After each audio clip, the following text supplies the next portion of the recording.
Now, first off, this afternoon on the show, an opportunity for your children or grandchildren to unleash their inner creativity because the team at Charnwood Forest are inviting kids to take part in a poetry writing competition. It's a bit different as well. They've teamed up with the local poet John Berkovich to put on a virtual workshop to help write some riddles.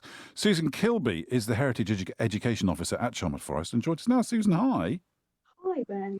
Look, it's ages since we last spoke. We last spoke when you were doing a whole project about Charnwood Forest and so on. But tell me about what this is. Okay, well, as you rightly mentioned, I'm the Education Officer for Charnwood Forest, Ben. And one of the brilliant things that I get to do in my job is to create all sorts of exciting teaching resources that are all focused on the landscape of Charnwood Forest. And as you will remember from speaking to me before, I'm also a medieval historian, and so I love getting kids into the medieval period. And what we realised with this was that we could combine all sorts of things. So this forms a really nice kind of cross-curricular activity, getting kids to think about Anglo-Saxon poetry, but also getting them to think about the landscape of Charnwood Forest too. Now, both of which sound intriguing. Anglo-Saxon poetry sounds like quite a tough thing. Describe what you mean by this format of riddle. Well, it's a good question, and I think that most people will have heard of that great epic poem Beowulf, of course, but what many people might not know about is that the Anglo-Saxons also liked a good riddle, and there are quite a few that survive, all in one 10th century manuscript, and the Anglo-Saxons were quite fond of personification, so turning themselves into the object that they were trying to get people to guess at. And so they're really quite exciting. Some of them are quite funny, in fact, but a lot of them relate to the natural world. So, things like seeds and trees, and we really wanted to kind of tap into that. And in terms of thinking about how difficult this might be, actually, John Berkovich has shown us and helped us to see that this sort of thing is actually really quite easy when you know how to do it. And we've created with him a short film which teachers, parents, children can follow to help them to write their own riddles. And we've been kind of practicing this, going out to schools across Charnwood over the last term, and they've written some fabulous poems already. So we know that it works. So we don't want people to be put off or frightened at the thought of trying to do this, because it's really easy, and we've kind of created a package that means that people have got all the information they need in order to have a go. Have you got, I mean, this is probably an unfair question, and I should have asked you before we came on air, but have you got an example of one of those original riddles that you could give us a little snippet of? Well, I was hoping you would ask me that, Ben. So I have got one great ready, minds think and alike. Yeah, absolutely. Now, I should say before I launch into this, I'm not going to be quite as good at reading this as John Berkovich was when he did it for us when we were filming him. But let's give it a go. So let's see what you make of this. I grew in a field where the earth and the clouds of heaven fed me. Until when I was old, fierce enemies changed me from what I'd been, alive. They took me and shook me from the earth and made it so that I must, against my nature, sometimes bow to a soldier's service. Now in my master's hands I'm busy. He cherishes me and in the skirmish fights with skillful control. Sometimes, in full sight, I streak towards a stronghold that was peaceful before. Say what my name is. That's really hard. Is it something like an arrow shaft or something? Is that? Well, I think you've pretty much got it. Scholars actually are kind of torn between spear and battering ram.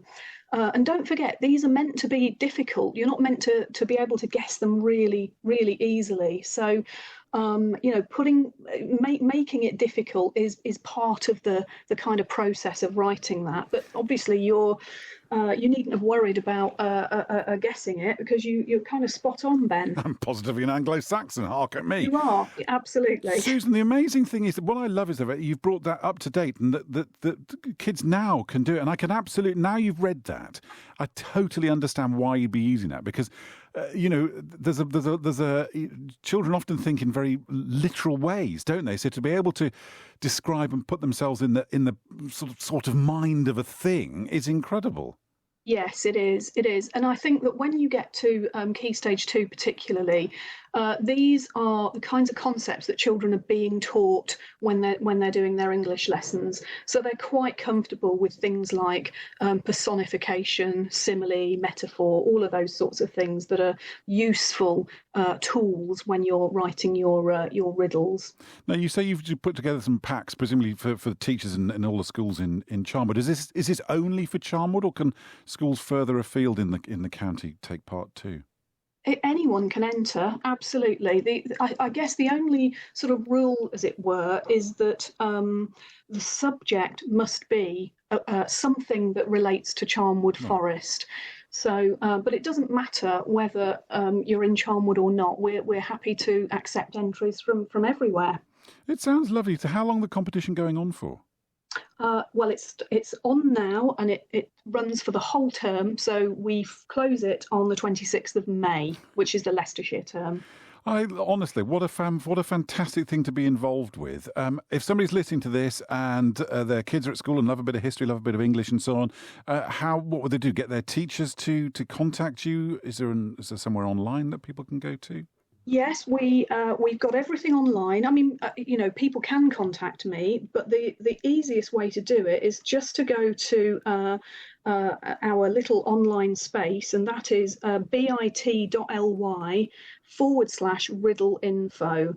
And what you'll find there is absolutely everything you need, all of your questions answered, the rules, the different categories. You'll find that sample of the Anglo-Saxon poetry. There are some notes for teachers, and there's also this virtual workshop that we've created with John Berkovich, and that is really the element that will guide you through this process. Susan, the best luck. Keep in touch with us, because I'd love to hear some of the winning entries. That would be terrific. Maybe we can get the winners into the studio. I'm sure we could make that happen. Hey, listen, before you go, you mentioned in this part of this, of course, is about creating these poems and riddles and so on, and part of it is also about an ongoing sort of understanding of Charnwood. And when you were part of the Charnwood Roots project, I know that it was a part of that was about looking at the history of Charnwood, which is a very distinct one, isn't it? It's why Charnwood kind of has a feel of its own that's a bit distinct from the rest of the county in some ways. Yes. Oh, yeah. That's absolutely right. Yes, it is completely distinct. We call it England's unexpected upland, and I think that people don't quite expect to find a landscape quite like Charnwood Forest in Leicestershire. And yes, you're right. It does have a very distinctive history, and we're really keen to help schools and students to understand that, and to encourage them to come in and explore. Susan, it's lovely to talk to you again. It really is. Let's get you into the studio with some of the kids towards the end of the term, and we'd love to chat then. Brilliant. I'd love to. Thanks, Can't Susan. wait. Thanks, Susan. All right, Thanks then. ever so Take much. care. See you. Bye. Bye. There was Susan Kilby, Heritage Education Officer at Charnwood Forest. If you need a hand getting in touch with them because you would like to take part in the competition, then just get in touch with us and we'll put you in touch with her. 0808 100 1049. 0808 100 1049 is our phone number. You can always text us as well if you like. 81333. Stick the word Leicester in at the beginning.